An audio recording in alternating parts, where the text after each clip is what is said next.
नमस्कार छात्रों। अपना टॉपिक चल रहा था लोकतंत्र। इससे पहले अपन ने लोकतंत्र और लोकतंत्र के गुण और दोष उनके बारे में अध्ययन कर लिया था। लोकतंत्र किसे कहते हैं, उसके गुण क्या हैं और उसके दोष क्या हैं। आज का अपना टॉपिक है लोकतंत्र की सफलता के लिए आवश्यक शर्तें क्या क्या है। तो इस पर डॉक्टर बेनी प्रसाद जी ने गंभीर अर्थ में कोई देश अभी तक लोकतंत्री व्यवस्था स्थापित नहीं कर पाया। प्राचीन और आधुनिक कालों में जो भी लोकतंत्र प्रयोग हुए हैं, वातावरण उसके प्रतिकूल रहे हैं। उनके संकेत मुख्य रूप से सैनिकवाद, निर्धनता, अशिक्षा, सामाजिक संघर्ष आदि से है, जिसके कारण लोकतंत्र की जड़ें मजबूत नहीं हो पाई है। उसके मतानुसार, बेनी प्रसाद जी के मतानुसार, लोकतंत्र की सफलता के लिए निम्नलिखित शर्तें हैं, जिनको पूरा कर होने पर ही लोकतंत्र का वास्तविक विकास संभव हो सकता है। तो पहली शर्त क्या है? लोकतांत्रिक सिद्धांतों में विश्वास। लोकतंत्र की सफलता के लिए ये अत्यंत आवश्यक है कि लोकतांत्रिक मूल्यों तथा उसके सिद्धांतों में जनता का विश्वास होना चाहिए। लोकतंत्र का अर्थ आपस में विचार विमर्श या परामर्श द्वारा शासन है। उसमें हर व्यक्ति का स्थान उतना ही महत्वपूर्ण है जितना कि किसी दूसरे व्यक्ति का है। तो लोकतंत्र की सफलता के लिए आवश्यक है कि लोगों में आपस में भाईचारे की भावना हो, उनमें समझौता करने की प्रवृत्ति हो, वे मतभेदों के प्रति सहिष्णुता बरतें तथा दूसरों की भावनाओं तथा मतों का आदर करें। लोकतंत्र में यह आवश्यक है कि लोग हिंसा के स्थान पर संवैधानिक साधनों का प्रयोग करें।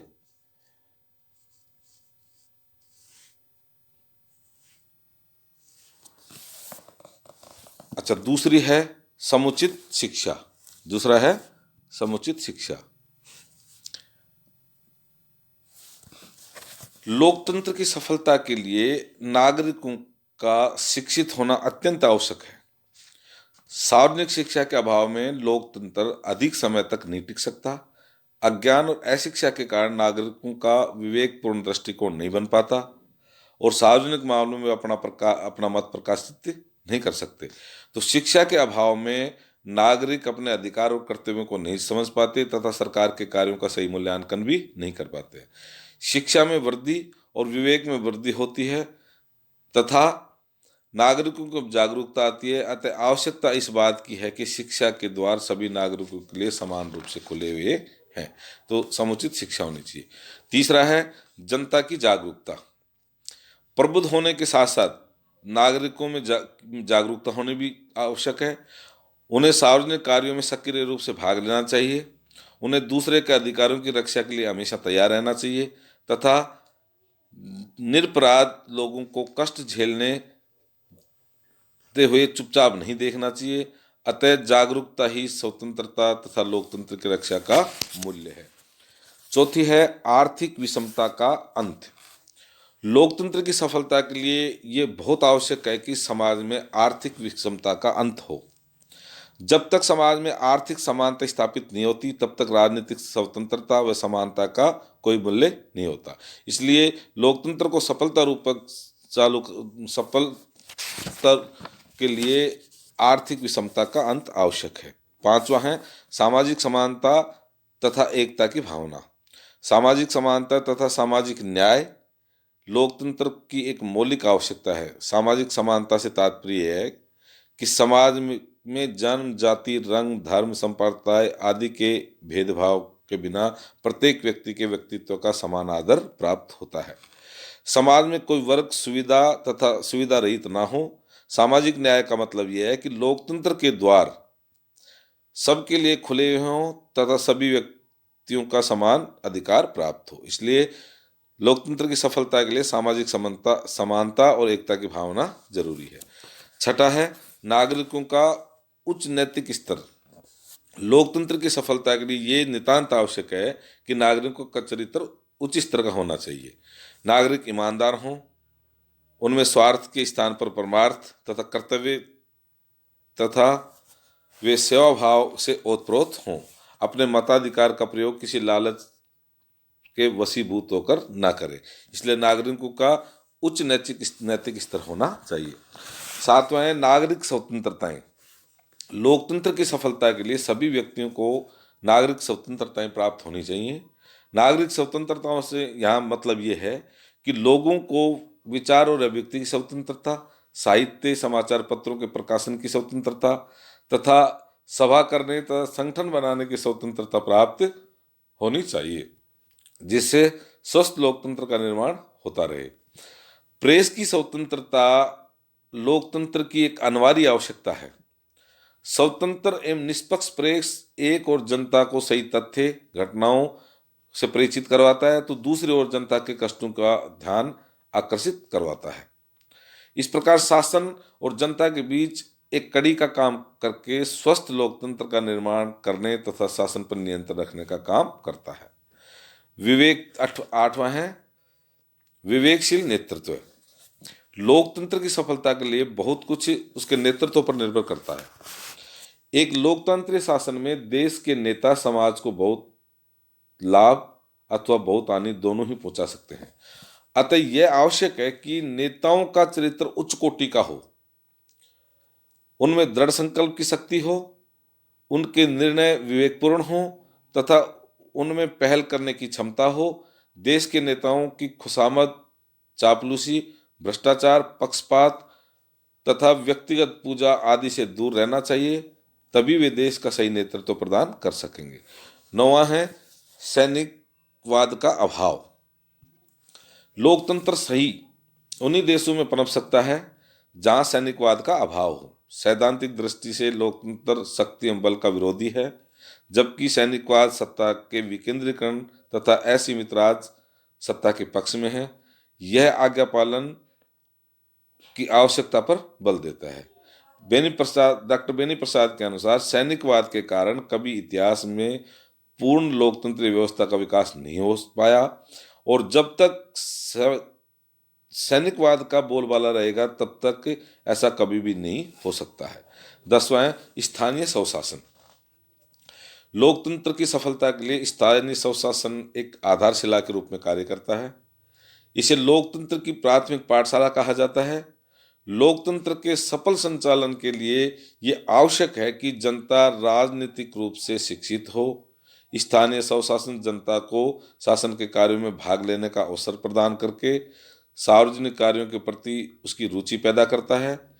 इसी से जनता में राजनीतिक जागृति उत्पन्न होती है और स्थानीय संस्थाओं के माध्यम से जनता के प्रतिनिधियों को शासन संचालन का आवश्यक प्रशिक्षण मिल जाता है। सबसे बड़ी गारंटी स्थानीय स्वशासन का चलन है। 11वां है स्वस्थ राजनीतिक दल। बड़े बड़े राज्यों में जहां लोकतंत्र अपनाया गया है, राजनीतिक दलों का अस्तित्व अपरिहार्य हो गया। प्रतिनिधात्मक लोकतंत्र राजनीतिक दलों के माध्यम से ही कार्य करता है। इसलिए सर फाइनर ने इन्हें अदृश्य सरकार कहकर पुकारा है। लेकिन ये राजनीतिक दल लोकतंत्र के लिए तभी लाभदायक हो सकते हैं जबकि इनका संगठन जाति, धर्म, भाषा या प्रादेशिक आधार पर न होकर आर्थिक तथा राजनीतिक सिद्धांतों पर हो। अतः लोकतंत्र की सफलता के लिए एक अच्छे सिद्धांत पर आधारित स्वस्थ राजनीतिक दलों का होना आवश्यक है। अगला है शक्तिशाली विरोधी दल। संसदीय लोकतंत्र में एक शक्तिशाली प्रभावशाली विरोधी दल का होना भी आवश्यक है। इसके अभाव में सरकार निरंकुश हो जाती है तथा अपनी सत्ता का दुरुपयोग करने लग जाती है।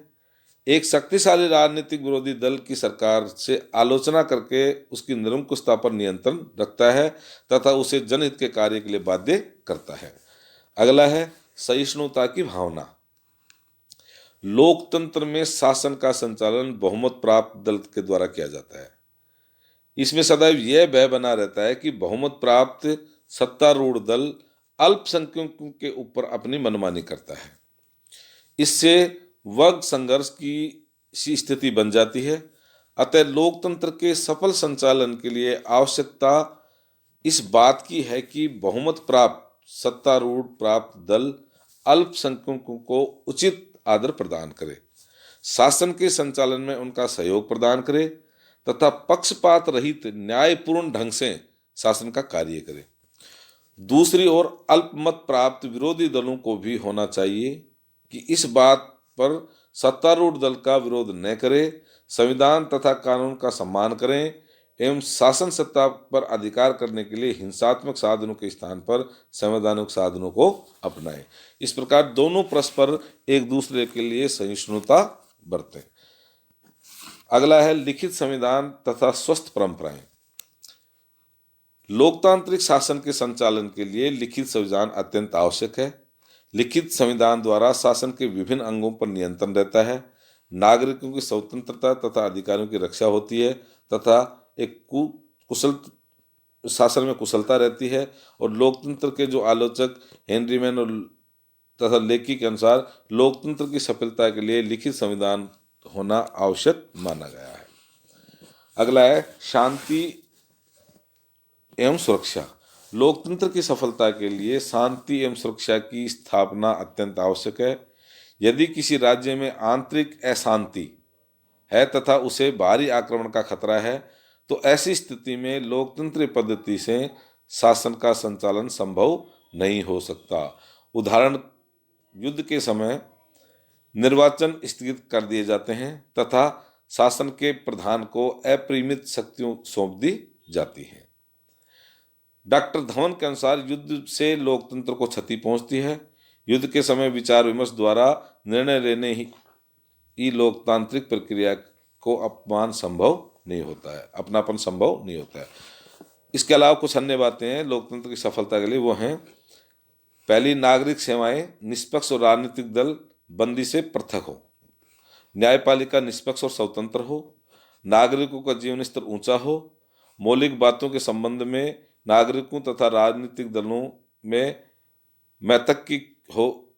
अंत में लावेल ने यह कहा है कि यदि उपयुक्त बातें हो जाती हैं तो प्रचंड वायु के झोंके भी लोकतंत्र की नींव को हिला नहीं सकते, किंतु यदि ये बातें पूरी नहीं होती तो लोकतंत्र के शक्तिशाली पांव कीचड़ में फंस जाते हैं। तो ये थे लोकतंत्र की सफलता की शर्तें।